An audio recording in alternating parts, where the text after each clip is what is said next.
Magandang araw, nakilala na nga natin ang top 6 quarterfinals teams. Ito ay Cremenco Smashers, Petrogas Angels, Galleries Tower High Risers, PLDT High Speed Hitters, Chocomucho Flying Titans at ito ngang Akari Power Chargers. At ang mga nalaglag naman ay talaga namang maghaharap-harap sa play-in tournament kung saan dalawang teams lamang ang pipiliin na a-advance sa quarterfinals. At ngayon nga ay ibibigay po natin ang game schedule sa unang araw ng play-in tournament.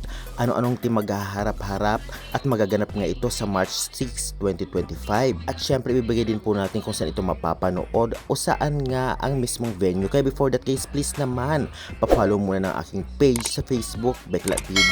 And don't forget to like, comment, subscribe, ipahit the notification bell para lagi po kayong updated sa aking mga bagong video about sa volleyball dito sa Pilipinas.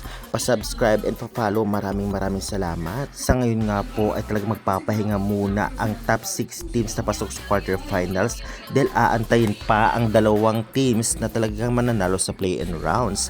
Kaya naman ngayon narito po ang maglalaban-laban sa March 6, 2025. Huwag na po nating patagalin pa.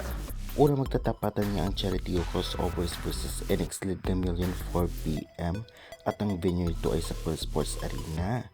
Susundan naman ang Capital One Solar Spikers versus Signal HD Spikers 6:30pm. Venue po nito ay sa Pearl Sports Arena. At kung magtatanong kayo sa mga baguhan dyan, saan ito mapapanood? Mapapanood po niyo ito sa channel na One Sports or One Sports Plus kung kayo po ay may cable sa inyong bahay.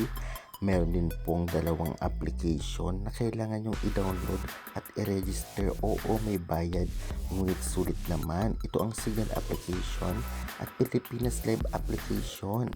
Ngunit kung gusto nyo libre lamang, ngunit late lang ng konting oras, search nyo lamang po sa Google pbl.ph live. Ayan guys, at magtatanong pa ba kayo kung talaga naman ano ang mangyayari sa play-in tournament?